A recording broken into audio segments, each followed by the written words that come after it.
దేశంలో కరోనా మహమ్మారి మరోసారి చాప కింద నీరులా క్రమంగా విస్తరిస్తోంది. వారం వ్యవధిలో వైరస్ కేసుల్లో ఒక్కసారిగా భారీ పెరుగుదల కనిపిస్తోంది. తాజా లెక్కల ప్రకారం కోవిడ్ కేసుల సంఖ్య 3000 దాటింది. 1036 కేసుల కేరళ మొదటి స్థానంలో ఉండగా రెండో స్థానంలో ఢిల్లీ, మహారాష్ట్ర ఉన్నాయి.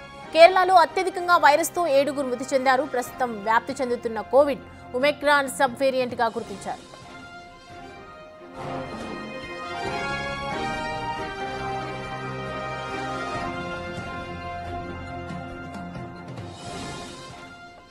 రైట్. ఈ మధ్యకాలంలో కరోనా మహమ్మారి అందరికీ తెలుసు మరోసారి వస్తూ ఉంది. ప్రజెంట్ అయితే చాప కింద నీరులా క్రమంగానే విస్తరిస్తూ ఉంది. రోజు రోజుకి వారం వ్యవధిలోనే ఏకంగా వైరస్ కేసులు ఒక్కసారిగా భారీ పెరుగుదల కనిపిస్తున్నటువంటి నేపథ్యంలో తాజా లెక్కల ప్రకారం చూసుకుంటే ఇటు కోవిడ్ కేసుల సంఖ్య 3000 దాటినట్లుగా అర్థమవుతోంది. 1036 కేసులు మొత్తం కేరళ మొదటి స్థానంలో ఉంది. అలాగే ఇటు రెండో స్థానంలో ఢిల్లీ, మహారాష్ట్రలు ఉన్నాయి. కేరళలో అత్యధికంగా వైరస్తో 7 మృతి చెందిపోయారు. అలాగే ప్రస్తుతం వ్యాప్తి చెందుతున్నటువంటి కోవిడ్ ఒమిక్రాన్ సబ్ వేరియంట్గా గుర్తించారు.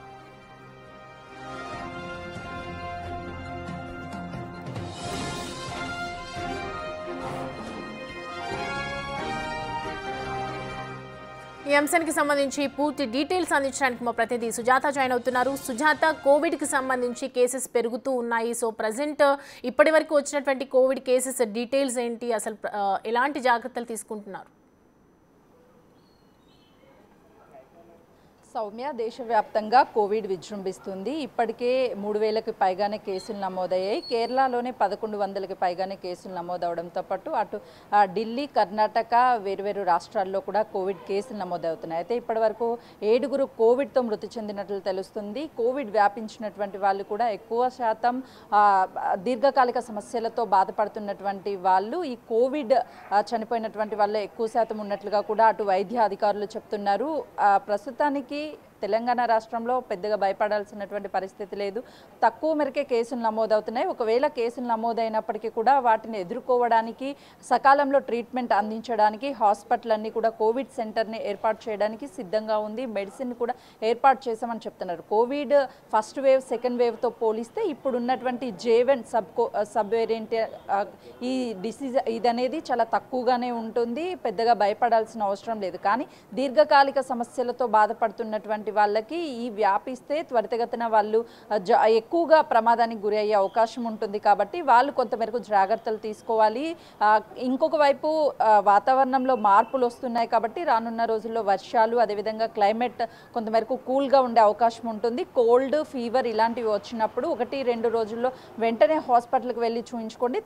తగ్గకపోతే కోవిడ్ టెస్ట్ నిర్వహించుకొని కోవిడ్ వచ్చినట్లు నిర్ధారణ అయితే ఖచ్చితంగా వాళ్ళు క్వారంటైన్లో ఉంటే ఎలాంటి సమస్యలు కూడా తలెత్తవు అని చెప్పి అటు వైద్య అధికారులు సూచిస్తున్నారు. మరోవైపు హైదరాబాద్లోని అన్ని హాస్పిటల్ కూడా అప్రమత్తంగా ఉన్నాయి. ఎప్పుడు ఎలాంటి సమస్య వచ్చినా కోవిడ్కి సంబంధించి దాన్ని ఎదుర్కొనేందుకు, సరైన సమయంలో ట్రీట్మెంట్ అందించేందుకు ఆక్సిజన్తో పాటు అటు ICU బెడ్స్ అన్నిటినీ ఏర్పాటు చేశాము. మరోవైపు ఈ ఏదైతే కోవిడ్ వచ్చినటువంటి వాళ్ళకి వాళ్ళు స్వయ నియంత్రణ తీసుకోవడంతో పాటు బయట తిరగకుండా క్వారంటైన్ ఉంటే సరిపోతుందని కూడా వైద్యులు చెప్తున్నారు. గతంలో వచ్చినటువంటి కోవిడ్ ఫస్ట్ వేవ్, సెకండ్ వేవ్తో పోలిస్తే ఇది చాలా ప్రమాదం తక్కువగా ఉంది. అయినప్పటికీ కూడా ప్రతి ఒక్కరూ ఎక్కువగా గుంపుగూడలాలు కావచ్చు, లేకపోతే ఎక్కువ మంది ఉన్నటువంటి ప్రాంతాల్లో కొంతమేరకు అక్కడ ఉండకపోవడమే చాలా వరకు మంచిది. మాస్కులు ధరించాలి. దాంతోపాటు చేతికి శానిటేషన్ ఎప్పటికప్పుడు శానిటైజర్ వాడుతూ ఉండాలి అని కూడా అటు వైద్య అధికారుల బృందం చెప్తున్నారు. ఇప్పటికే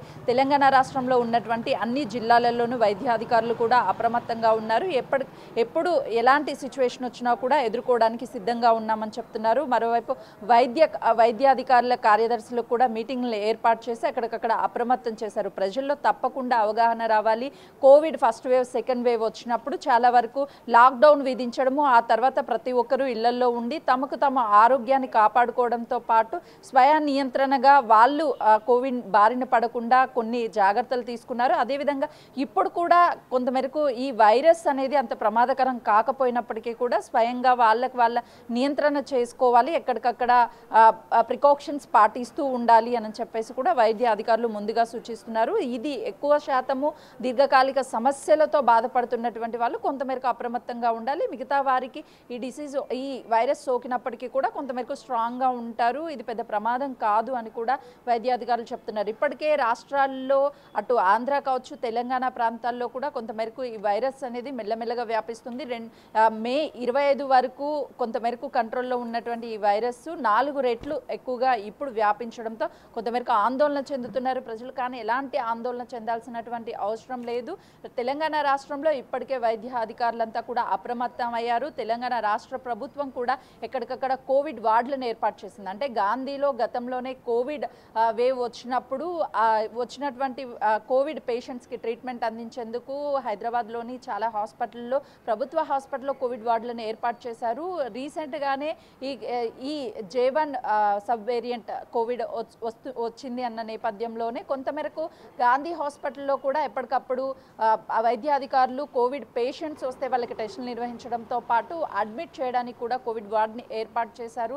ఆ కోవిడ్ 30 బెడ్లతో రెండు గదుల్లో కూడా బెడ్లను ఏర్పాటు చేసి వచ్చినటువంటి పేషెంట్స్కి ట్రీట్మెంట్ చేసేందుకు అనుగుణంగా ఉంది. ఎవరు ఇబ్బంది పడాల్సినటువంటి అవసరం కూడా లేదు అని చెప్తున్నారు. అయితే ఈ కోవిడ్ని ఎదుర్కోవడానికి తెలంగాణ రాష్ట్ర ప్రభుత్వం కూడా సిద్ధంగా ఉంది. ఎలాంటి ఇబ్బందులు లేకుండా సరైన సమయంలో అందరికీ ట్రీట్మెంట్ అందించేందుకు అన్ని రకాల ఎక్విప్మెంట్స్తో పాటు కోవిడ్ వార్డ్స్ని ఏర్పాటు చేయడంతో పాటు అదేవిధంగా మెడిసిన్ కూడా అందుబాటులో ఉంది. కాబట్టి ఎవరు ఆందోళన చెందాల్సినటువంటి అవసరం కూడా లేదు అని చెప్పేసి చెప్తున్నటువంటి సిచ్యువేషన్ ఉంది. ఇక దేశవ్యాప్తంగా చూస్తే 7 కోవిడ్తో మృతి చెందినట్లుగా కూడా అటు వైద్య అధికారులు కేంద్ర వైద్య అధికారులు కూడా చెప్తున్నటువంటి పరిస్థితి ఉంది. రానున్నటువంటి రోజుల్లో కోవిడ్ సబ్ వేరియంట్ ఏ రూపంలో వచ్చినా కూడా దానిని తట్టుకొని నిలబడడానికి ప్రజలకి సరైన టైంలో ట్రీట్మెంట్ చేయడానికి అన్ని రకాల వసతులను ఏర్పాటు చేశారు. కొంతమేరకు ప్రజల్లో కూడా అవగాహన ఉంది కాబట్టి ఎవరికి వాళ్ళు స్వయంగా జాగ్రత్తలు తీసుకోవాల్సినటువంటి అవసరం ఉందని కూడా వైద్య అధికారులు సూచిస్తున్నారు. Soumya. Right Sujatha, thanks for the updates. Right, చూస్తున్నాం కదా దేశవ్యాప్తంగా మొత్తం కూడా 1036 కేసులు నమోదైనటువంటి నేపథ్యంలో ఎవరైతే ముఖ్యంగా రోగ నిరోధక శక్తి తక్కువగా ఉన్న వాళ్ళు అప్రమత్తంగా ఉండాలి, తగు జాగ్రత్తలు తీసుకోవాలి. ఏ సింటమ్స్ ఉన్నా కూడా వెంటనే వెళ్ళి టెస్ట్ చేసుకోవాలి. ప్రభుత్వం కూడా అన్ని రకాలుగా తోడుంటుందని చెప్తూ ఉన్నారు వైద్యులు.